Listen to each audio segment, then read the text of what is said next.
Ya, nanti ini balik ke kayak ke zaman Soeharto, ngomongin Orde Baru itu diam-diam ngecek dulu nih temen lu bener nggak nih, intel apa kagak nih. Bisa balik lagi ke zaman Orde Baru lagi berarti, Ya Bang? dulu gue udah ngerasain kayak begitu. Jadi kalau mau ngomong kita lihat-lihat dulu, ya kan. Siapa aja yang hadir? Karena tadi polanya nggak jelas, Oke. jadi memunculkan jangan-jangan nih ada udang di balik undang-undang.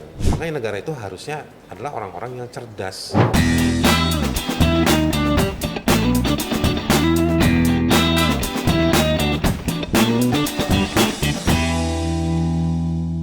Assalamualaikum warahmatullahi wabarakatuh. Kembali lagi di obrolan Sultan di channel YouTube inilah.com. Pada kali ini kita akan ngobrol terkait dengan RKUHP bersama dengan Bang Haris Azhar.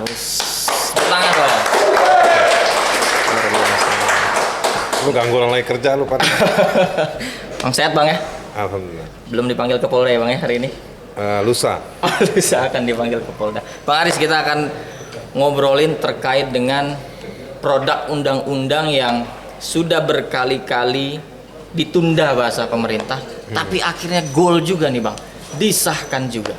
Nah ini sebetulnya pertama pengen gue tanyain, di DPR itu kan banyak kebijakan Bang, ada banyak dinamika juga, persoalan kompor kemarin rame-rame nolak. Iya. Tapi di persoalan RKUHP ini mayoritas sepakat, bahkan hampir semua sepakat, paling dengan catatan itu gimana terkait fungsi legislasi, kemudian secara kualitas produk undang-undang kita itu gimana Bang? Iya memang sebetulnya bukan sekedar DPR ya, tapi juga pemerintah atau pemerintahan secara lebih luas.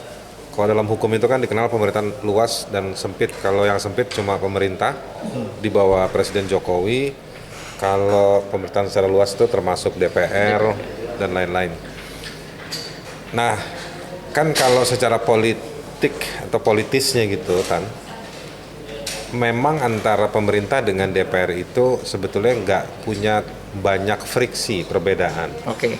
Kenapa? Karena banyak partai sudah menjadi pengikut atau partisipannya penguasa. Oke. Bagian dari koalisi penguasa. Jadi lebih cenderung pada setuju semua. Nah, sebelum saya jelasin, saya mau jawab dulu pertanyaan kamu soal kenapa di DPR giliran kompor pada nolak, giliran KUHP setuju. Jujur, itu juga jadi pertanyaan kita, apa standpointnya? Oke. Kalau misalnya soal kompor itu karena membela, punya alasan yang rasional, Membela ibu-ibu katakanlah ya. mestinya juga menolak RUU KUHP. Nah, penjelasannya begini. Kalau misalnya ada mau bahasa kitanya nih hari-hari ini kebijakan untuk memaksakan setiap orang pakai kompor listrik. Iya.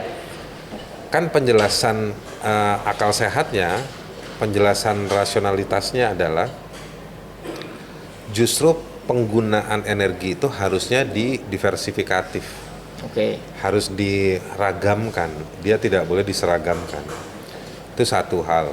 Yang kedua, kenapa dia harus diragamkan? Supaya kemampuan dan pilihan-pilihan atas dasar sejumlah hal itu punya ketersediaan di pemerintah. Jadi pemerintah yang harus menyediakan. Oke.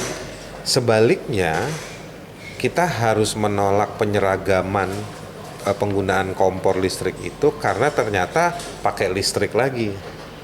Ada demand baru lagi. Listrik kita itu batu bara lagi. Oke.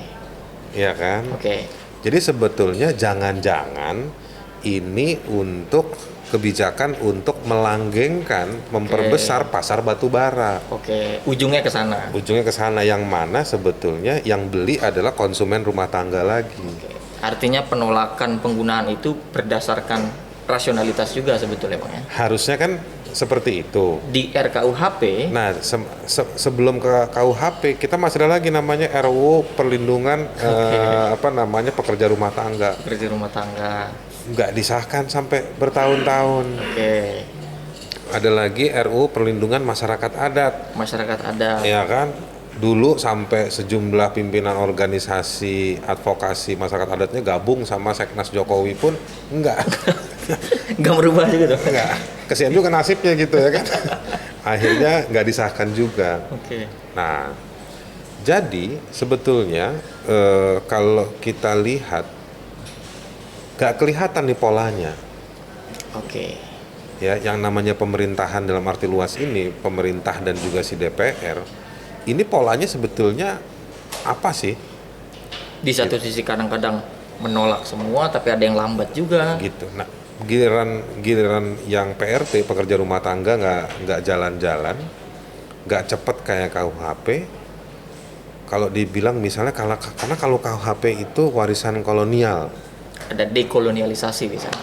lalu mau ngesahin RUU KUHP dalam rangka untuk dekolonialisasi. Oke, sekarang ini nggak ngomongin undang-undang ya, tapi praktek banyak orang.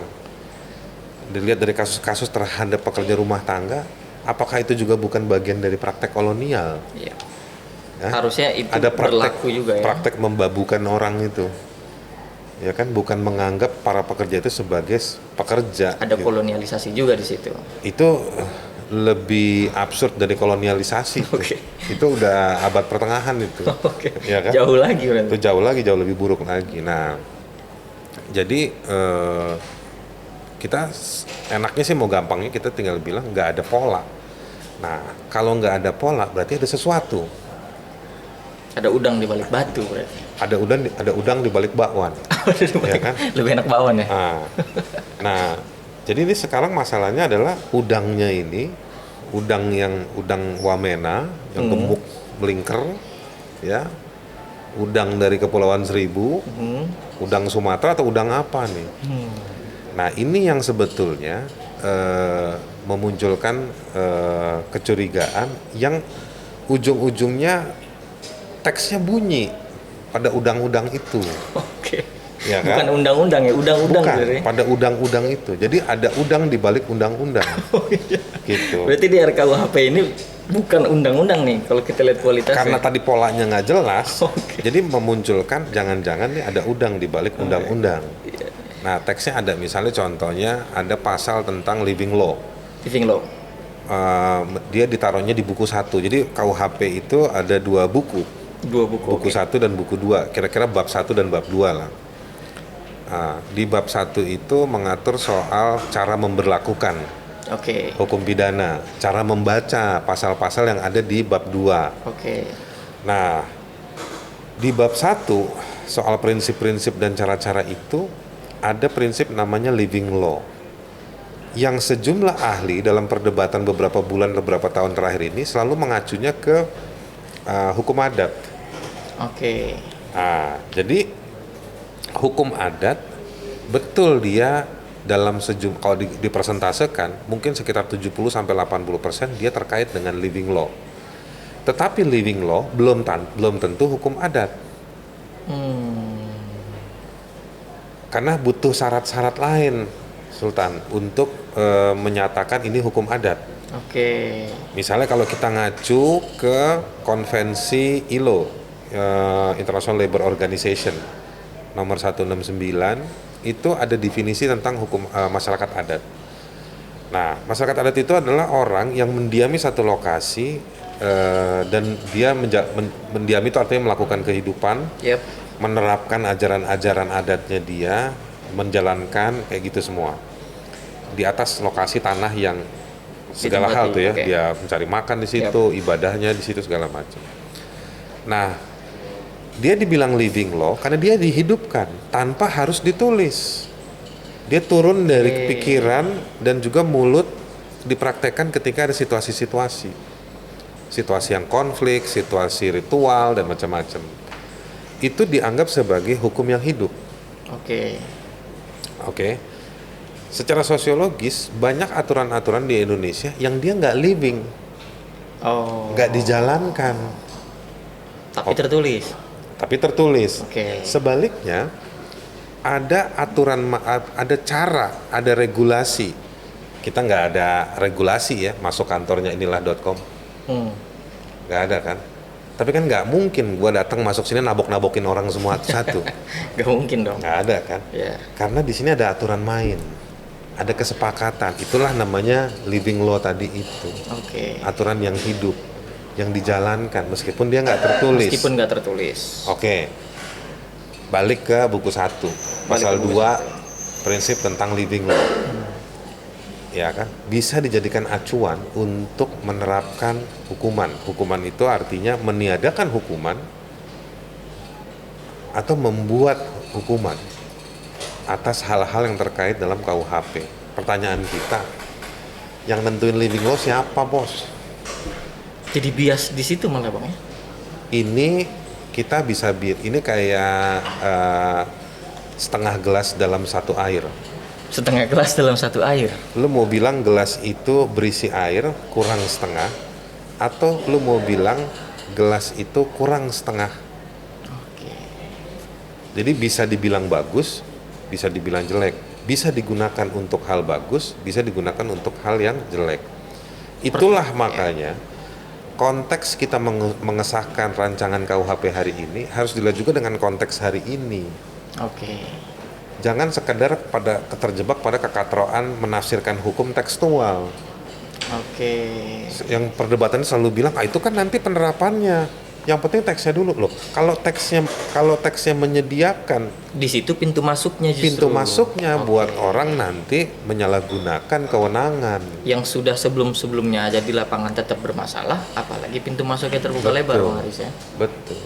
Misalnya sekarang di satu wilayah itu korupsi itu hal yang umum. Bagaimana negara mau menerobos ke lokasi tersebut? Kalau orang bilang, beginilah hukum yang hidup di Jadi tempat kebenaran. kami. Jadi kebenaran. Nah, di situ sebetulnya negara seolah-olah tegas mau mendekolonialisasi KUHP dengan yang baru, tapi sebetulnya mengembalikan kayak semacam ketiadaan aturan main. Berarti justru kontradiktif yang selama ini dikampanyekan bahwa ini adalah produk dekolonialisasi. Ini kan khas di Indonesia. Di Indonesia itu kalau ada perdebatan selalu ditutup dengan inilah negara Pancasila. Iya. Selalu dengan jargon diselesaikannya. Lu NKRI apa enggak sih? Iya kan? Iya. Negara Kesatuan Republik inilah.com. Oh iya gitu. Jangan diubah juga dong. Nah, lu NKRI apa enggak? Lu Pancasila apa enggak? Atau misalnya narasi besar untuk menuduh, wah itu komunis, itu teroris. Begitu perdebatan, udah jangan kita diskusin kalau teroris. Loh, gimana mau cerdas? Giliran soal penegakan hukum, pejabat itu sering mengatakan ini negara hukum. Iya. Nah berarti kalau dalam konteks RKUHP, makin kuat nggak nih kita sebagai negara hukum, atau jangan-jangan ketika kita melihat RKUHP-nya begini justru negara kekuasaan lebih kental bang? Hukum itu juga nggak begini. Ini negara undang-undang. Ini situasinya sekarang ini kita ini.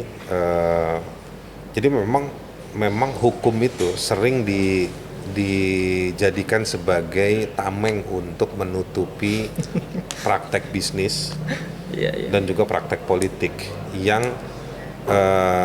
incorrect, tidak tepat, tidak baik. Maksudnya gimana tuh sering jadi tameng tuh bang? Misalnya begini. Kalau kalian tanya sama perusahaan-perusahaan sawit yang sebetulnya banyak ketimpangan antara produksi sawit pada perusahaan-perusahaan besar, tapi sementara pengusaha sawit yang kecil-kecil nggak dapat banyak support. Kalau ditanya ini kejahatan, ya enggak, orang ada regulasinya. Berarti regulasinya memfasilitasi ketimpangan. Jadi fairness ya dia tidak terjadi karena negara memfasilitasi itu. Nah, regulasi tersebut banyak yang memfasilitasi ketimpangan itu. Bahkan melanggengkan ketimpangan itu. Bahkan bagi orang yang mau protes dengan KUHP yang ada nih sekarang, Iya. ya gitu kan. Nah jadi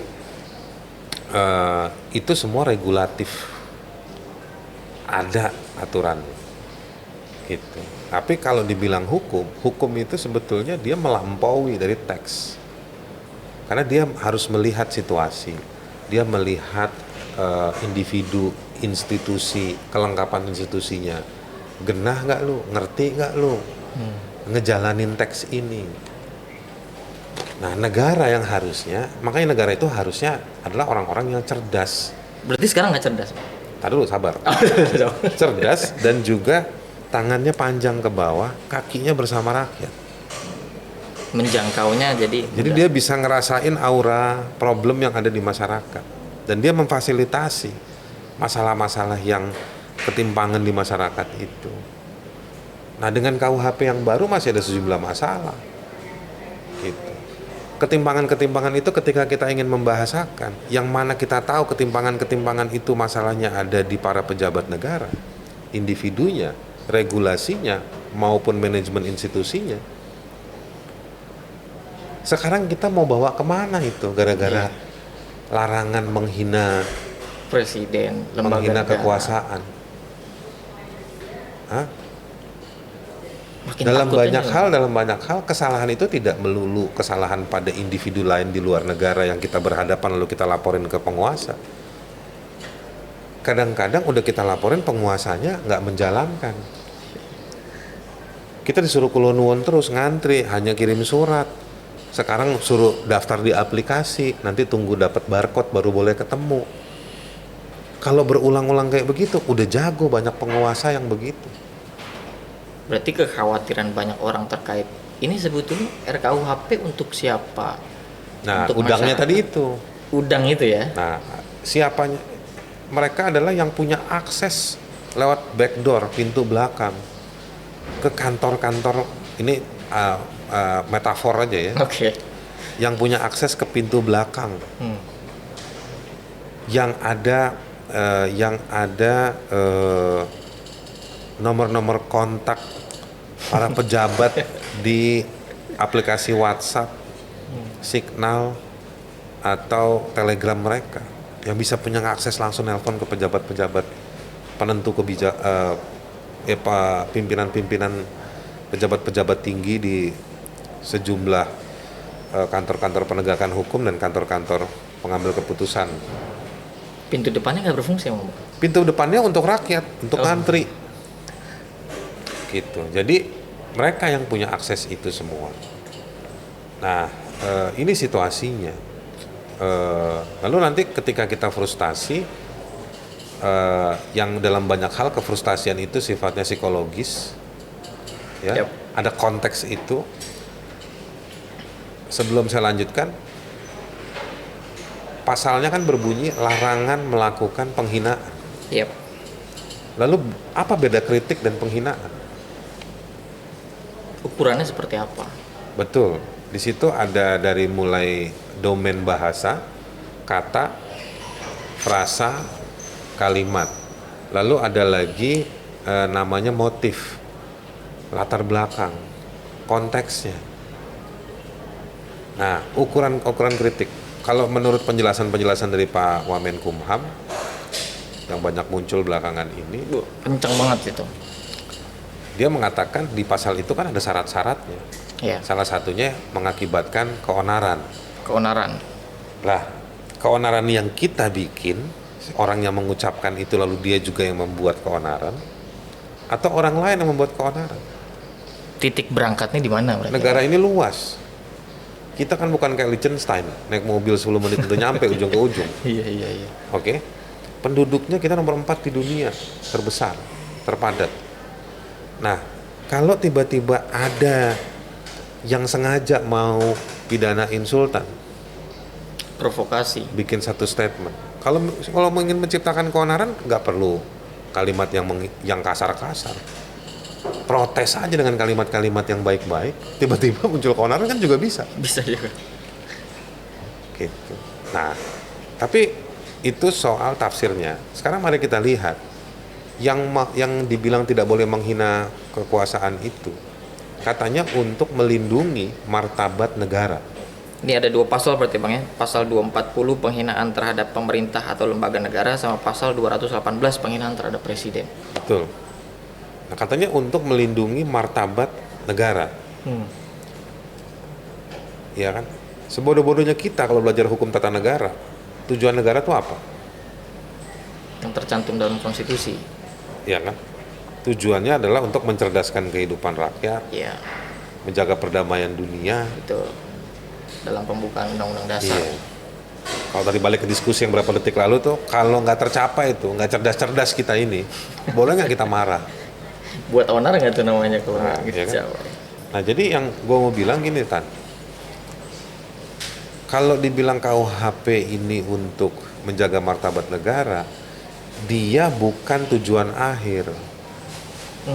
Menjaga martabat negara supaya negara bisa menjalankan Tugas dalam arti konstitusinya. seluas-luasnya tugas konstitusionalnya Oke. untuk rakyatnya.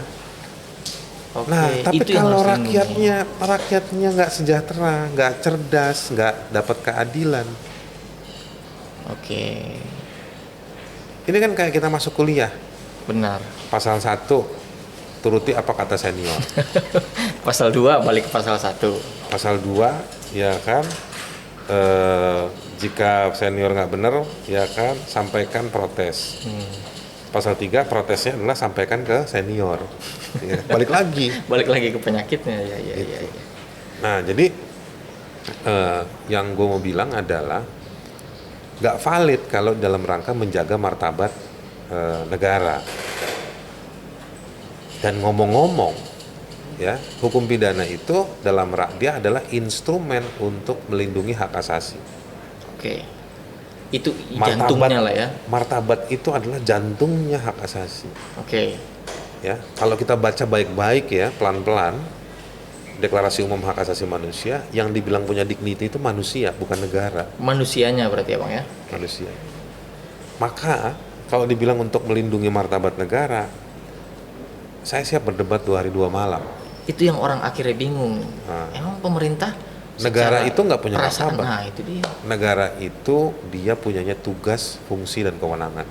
Artinya ke depan bisa disalahgunakan ketika ketua DPR-nya, DPD atau apapun itu merasa martabat. tersinggung, padahal yang unjuk rasa ingin mengkritik kebijakannya, tapi Iya. mungkin dalam caranya ada yang provokatif kah atau apa, itu bisa diterjemahkan menghina martabat juga berarti bang. Dibilang di dalam KUHP yang boleh melapor itu pimpinan lembaganya. Oh, Oke. delik aduan berarti ini bang. Delik aduan dan Oke. pimpinan lembaga. Kan itu menjadi personifikasi. Terus nanti sekarang kalau mau pemilihan siapa orang yang baru, waktu kita berdebat presiden atau debat pimpinan-pimpinan lembaga, memberikan catatan gagalnya lembaga itu dipimpin oleh si Anu, Si A lah. si Anunya itu masih berkuasa di lembaga tersebut. Kita kasih catatan akhir tahun, catatan setahun lembaganya bekerja, segala Catatan macam. hitam lah segala macam. Dianggap hinaan gitu. Gitu. Nah, terus nanti pimpinannya kan jadi kayak negara ini begitu nanti lembaga-lembaganya dikritik, terus dia laporin semua orang yang kritik. Penuh penjaranya. Bukan. Habis kita sia-sia kita bayar pajak. PNBP kita duitnya dipakai buat ngegaji orang-orang yang cuma ngelaporin balik orang yang kritik. Itu dia. Gitu. Tanpa ada pasal ini aja kemarin-kemarin orang tuh banyak ditangkep-tangkepin kan ya bang. Banyak dilaporin, di TSK-in, ya ditangkepin, di TSK-in, dipenjarain. Apalagi ada pasal seperti ini bang. Apalagi ada pasal seperti ini. Nah, nanti legitimasi yang muncul kemudian adalah bahwa inilah kesepakatan kita yang terbaru. Bahkan ada Bang Arteria kalau nggak salah bang, ini adalah produk undang-undang terbaik abad 20. Ya mungkin buat dia itu yang terbaik ya. Ya, cuman kalau ya dia terserah mau ngomong apa, tapi kalau menurut saya ada banyak undang-undang bagus di negara lain juga bagus. Dan ada. berpotensi untuk diubah juga kan ke Iya. depannya bang. Kita nggak usah jauh-jauh, di Indonesia sendiri sejumlah undang-undang pasca reformasi itu bagus-bagus. Undang-undang perlindungan pers bagus. Iya. Undang-undang nomor 40 tahun 99. Undang-undang Serikat Pekerja itu bagus. Kesejahteraan ibu dan anak juga, Undang-undang kesehatan kita bagus. kesehatan. Gitu. Jadi kita punya kok undang-undang yang bagus itu. Gitu. Jadi Kalau kemudian nanti diarahkan itu juga saya khawatir ada ekspresi-ekspresi yang salah ya dari orang-orang. Ini kan lucu kan, jadi dia yang bikin, dia yang muji dirinya gitu, dia muji produknya sendiri. Pujian itu kan harus datang dari orang lain. Iya, itu dia. Nah. Biar di endorse sama orang lain harusnya. Betul. Nah, tapi bukan dia yang ngaku-ngaku. Mestinya kalau jadi pejabat, ya enak juga ngomong mestinya ya. Tapi eloknya tuh begini loh. Ini kita bikin, ya kan, oke lah kalau banyak dikritik itu misalnya bilang silahkan dibahas meskipun udah disahkan, kami tunggu catatan-catatan buruk terhadap produk kami. Itu lebih egaliter kebenarannya. Cukup elegan lah kalau kayak gitu. Kalau nggak usah dibilang bahwa ini dekolonialisasi. Persoalan kita sama KUHP yang lama itu bukan soal dekolonialisasi. Tapi Ya persoalannya adalah banyak. Beberapa hal yang disebutkan itu juga udah benar. Tetapi membahasnya. Misalnya begini Tan. Untuk membuat satu undang-undang, kita punya aturan main. yep, Namanya Undang-Undang Nomor 11 tahun 2000, Undang-Undang Nomor 12 tahun 2011.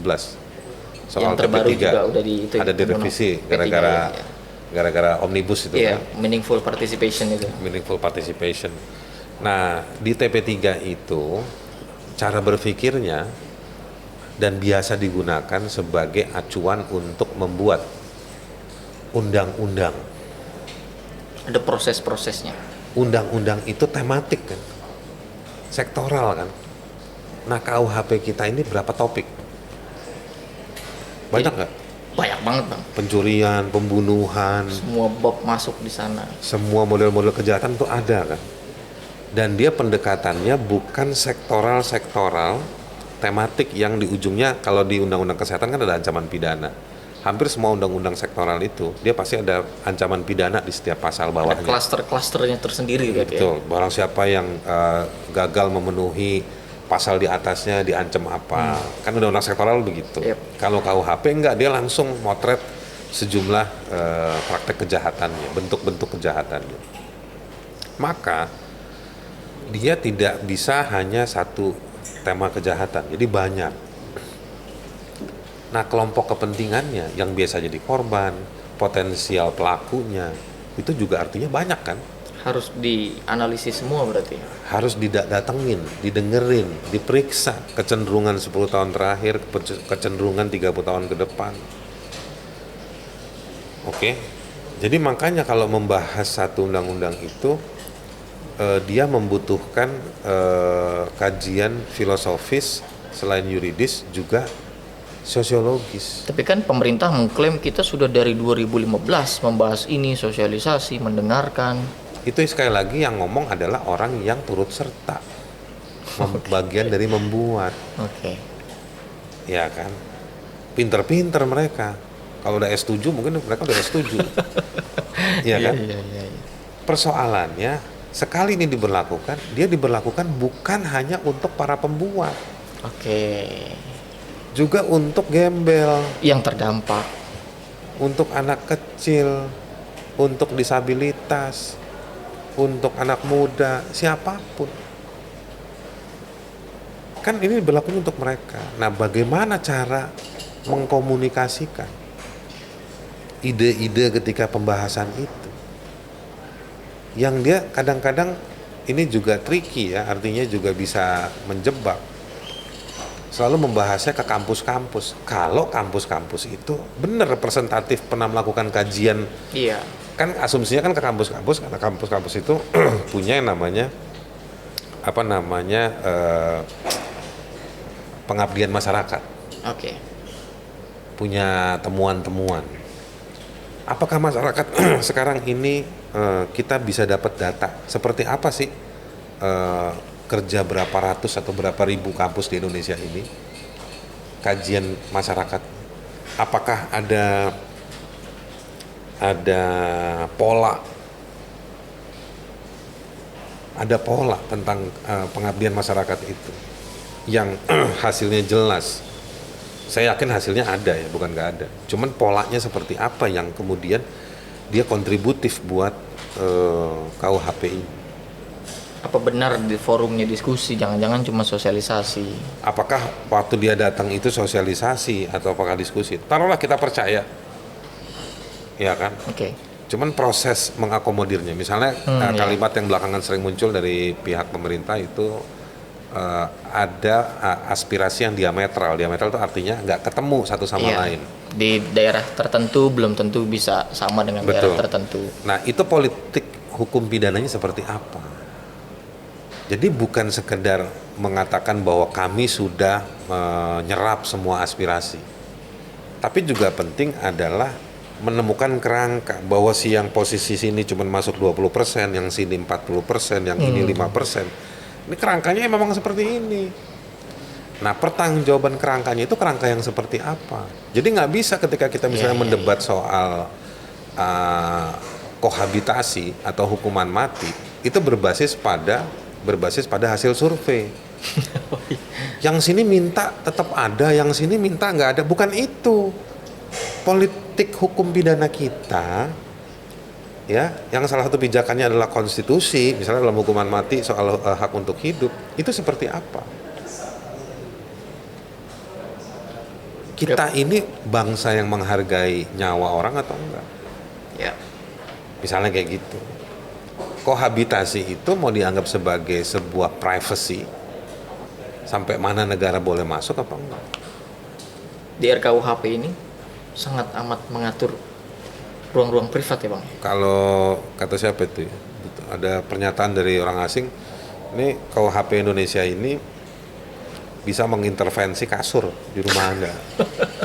Negara ngurus langkangan berarti Bang ya. Nah, memfasilitasi, karena nanti kan yang terjadi adalah berdasarkan living law muncul nanti organisasi-organisasi yang belum tentu ada anggaran dasarnya, ya kan, ngegerebek, ya kan, ngegerebek kos-kosan. Iya. Kali itu ada juga pasal perzinahan tuh ya Bang ya. Itu dia tadi yang kohabitasi tadi. Iya. Nah, jadi ada beberapa pasal yang sebenarnya sudah dianulir oleh Mahkamah Konstitusi, dihidupkan kembali.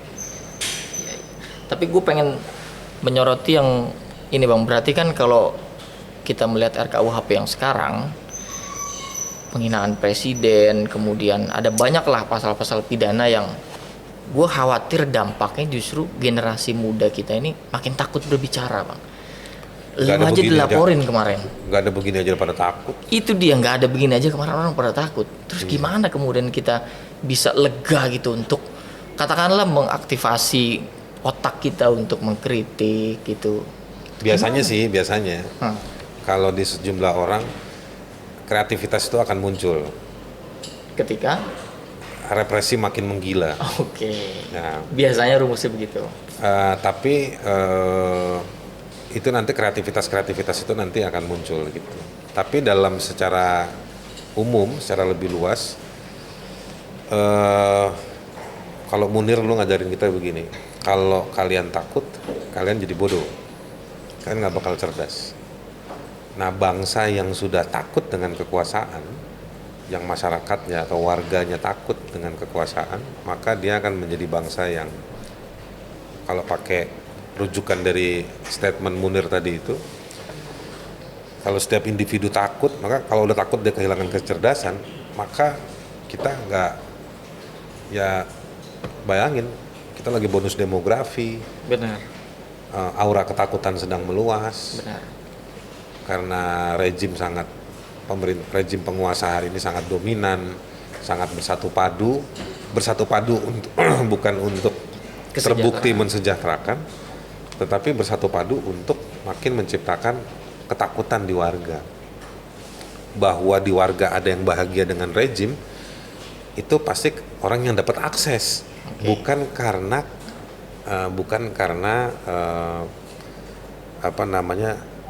dapat dari akses yang terbuka untuk umum.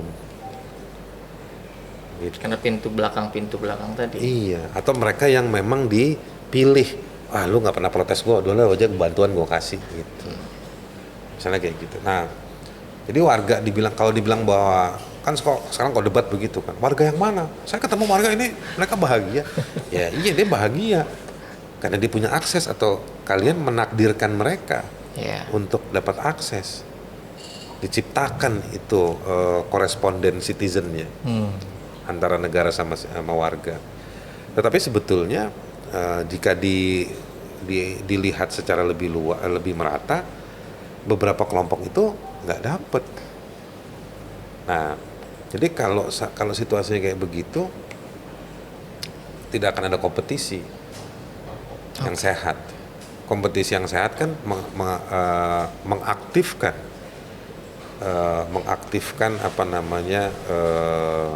nalar kita Yep. untuk memverifikasi atau untuk memfalsifikasi. Tapi kan begitu kita sampaikan itu di muka umum Udah dan pemerintah nggak tersinggung. udah nggak asik lagi ntar ke depan, udah nggak begitu. Ya, nanti ini balik kayak ke zaman Soeharto, ngomongin Orde Baru itu diam-diam ngecek dulu nih temen lu bener nggak nih, intel apa kagak nih. Bisa balik lagi ke zaman Orde Baru lagi berarti. Ya dulu gue udah ngerasain kayak begitu. Jadi kalau mau ngomong kita lihat-lihat dulu, ya kan. Siapa aja yang hadir gitu. Atau kalau di tongkrongan gue dulu di kampus itu udah nyaman baru. Tapi begitu masuk ke wilayah itu, teman-teman 1-2 yang bapaknya kerja sama penguasa pasti nggak mau ngerespon. Jadi kayak sentimen. Gak lega akhirnya diskusinya juga. Jadi padahal itu sesuatu yang harusnya jadi public discourse, jadi diskursus publik, diskursus umum yang orang diskusikan. Yang kalau bahasa sekarangnya santai aja bos, kita lagi ngobrol nih gitu. Itu bisa jadi kena pidana juga ya ke depannya Bang ya? Bukan pidana, itu membangun distrust di antara warga. Gara-gara pasal-pasal ini, Gara-gara pasal-pasal. orang warga jadi nggak percaya atau sama lain nggak enak nongkrong. Bahkan apalagi unjuk rasa katanya kan harus pemberitahuan dulu. Iya. Terus kalau ini namanya unjuk rasa ketika ada psikologi masa itu terjadi itu keonaran, kan kayak- gimana ke depannya Bang? Unjuk rasa kayak mau holiday minta izin dokter dulu gitu.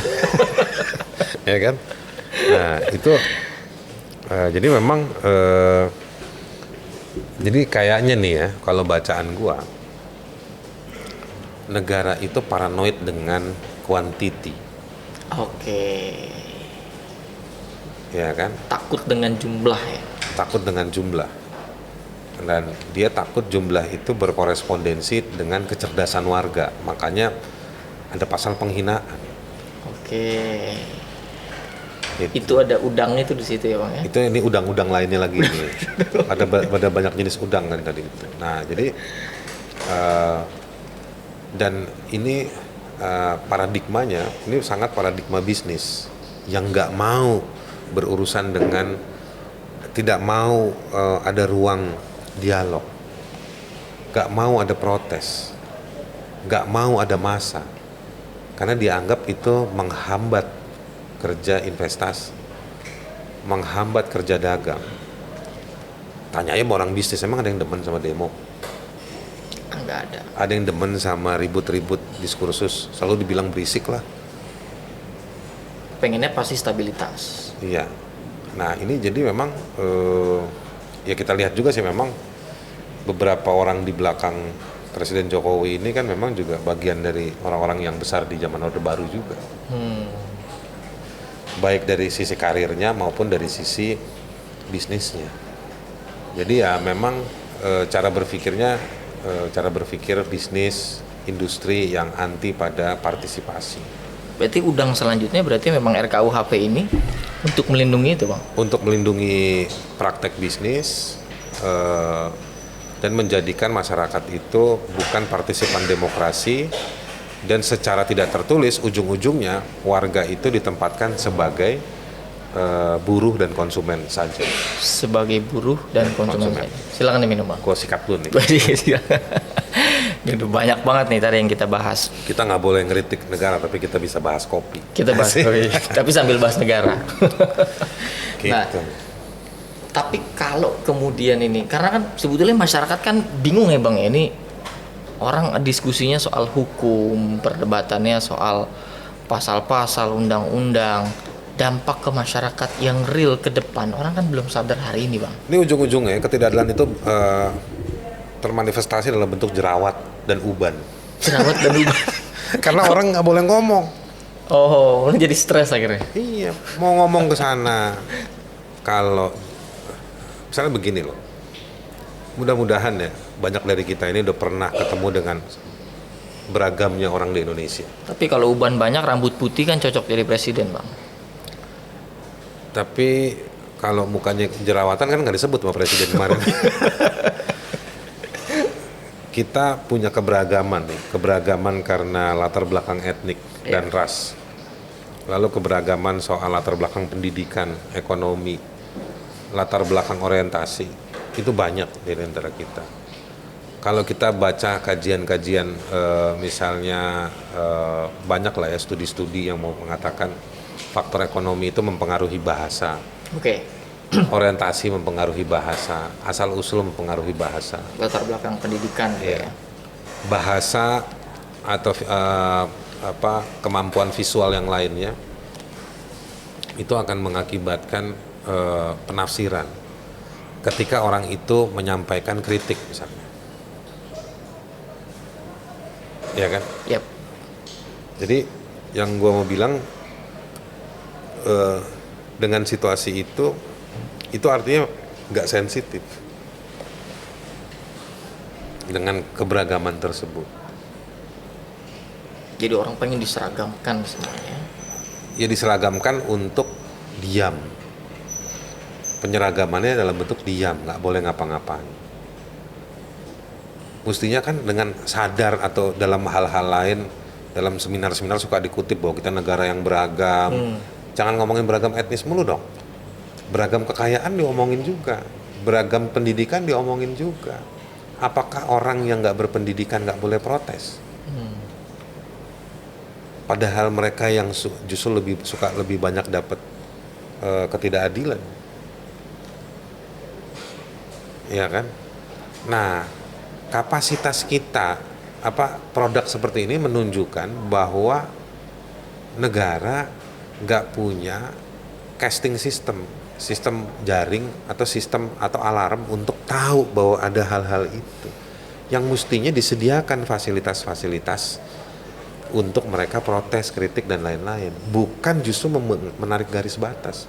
Kan juga nggak mungkin KUHP ini bikin pasal-pasal yang untuk orang yang kelas apa, untuk orang pendidikan apa, itu kan nggak mungkin. Jadi kan nggak mau juga pasti negara merasa kejebak jadi bikin klaster-klaster, bikin umum. Tapi kondisi real di lapangannya ada masyarakat yang nggak punya kemampuan, punya keterbatasan berbahasa, berkomunikasi, bervisual. Nah, dengan ditarik garis batas seperti ini, diseragamkan untuk melarang kritik yang orang bisa khawatir ini kritik dianggap sebagai penghinaan. Dan RKUHP menjadi political hammer lagi bagi Political negara. hammer lagi, jadi palu godam untuk mukul-mukulin lagi.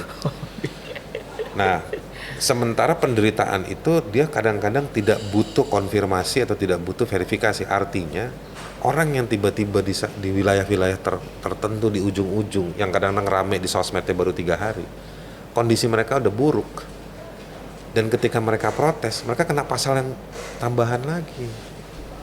Bahkan hinaan yang dia ucapkan itu nggak sebanding dengan penderitaan yang dia rasakan. Simulasinya kumpulan ibu-ibu, gue mengimajinasikan lokasi yang di NTT itu ya, yang tanahnya mau dieksekusi oleh, dalam video yang kumpulan orang-orang laki-laki badan gede berseragam coklat-coklat gitu mau mengeksekusi.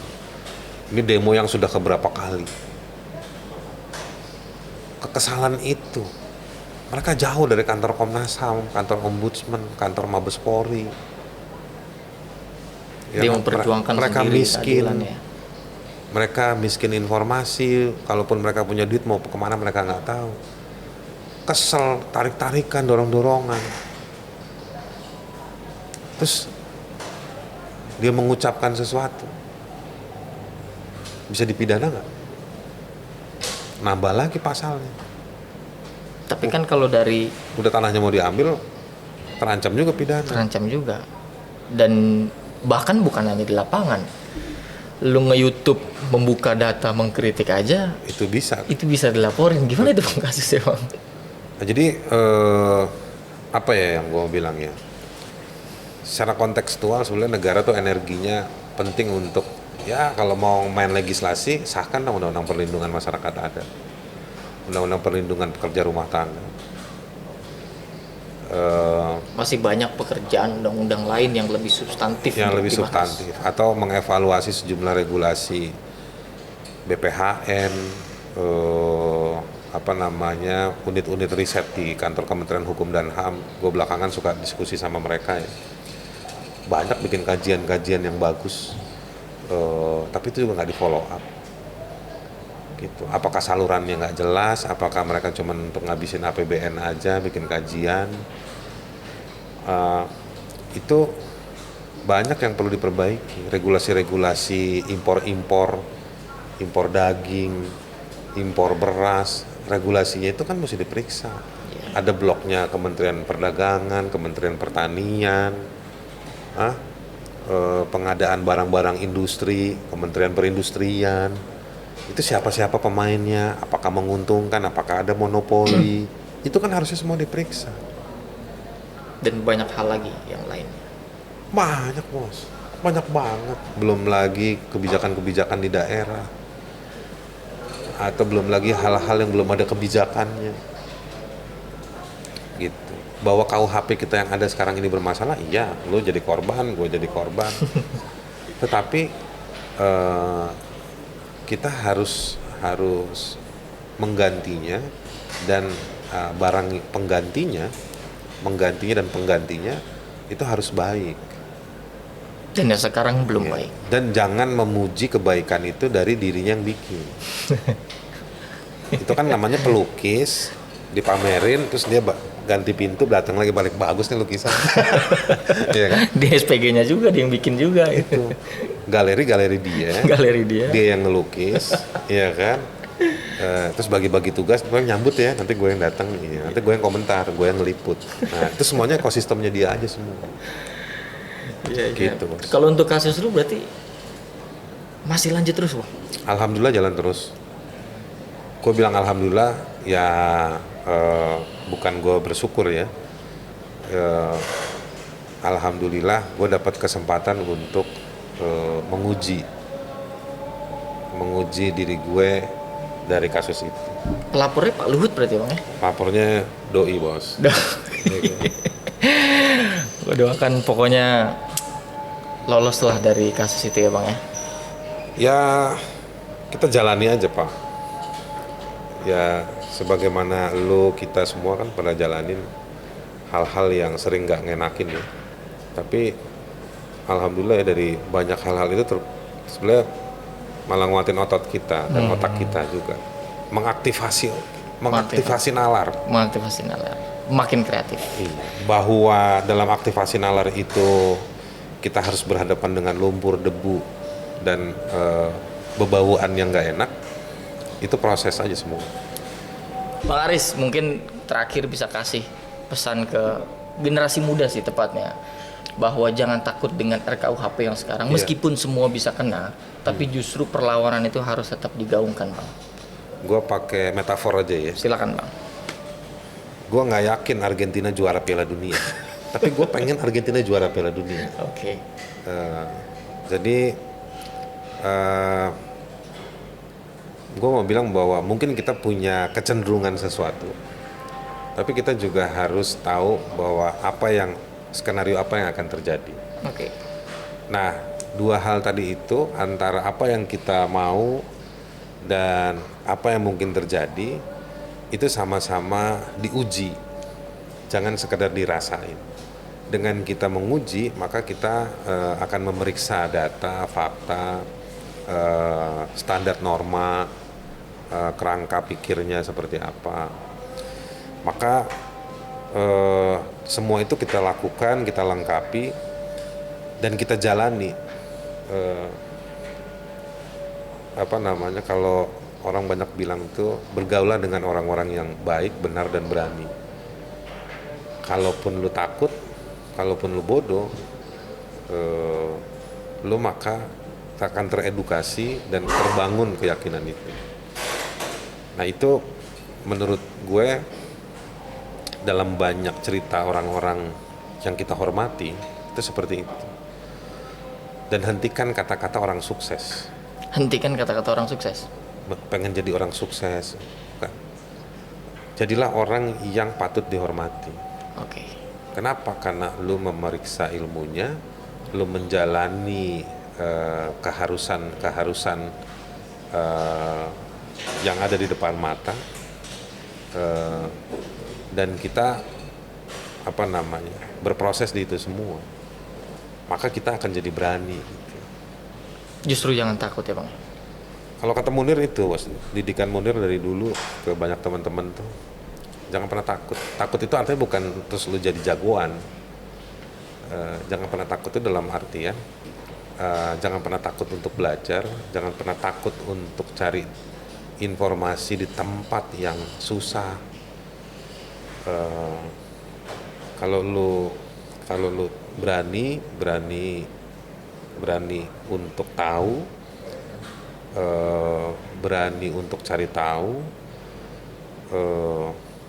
berani tahu ilmunya, maka kita gak akan takut, meskipun kita harus tetap hormat dengan siapapun.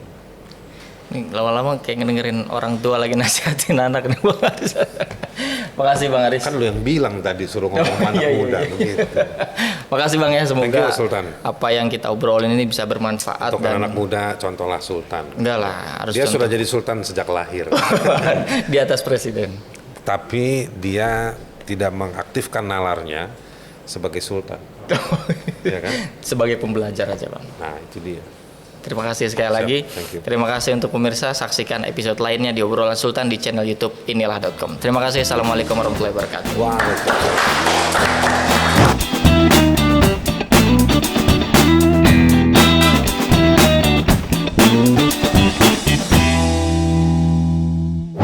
Ya kawan-kawan semuanya, inilah.com bekerja sama dengan Benih Baik untuk memfasilitasi bantuan dan kepedulian teman-teman kepada korban gempa bumi yang ada di Cianjur.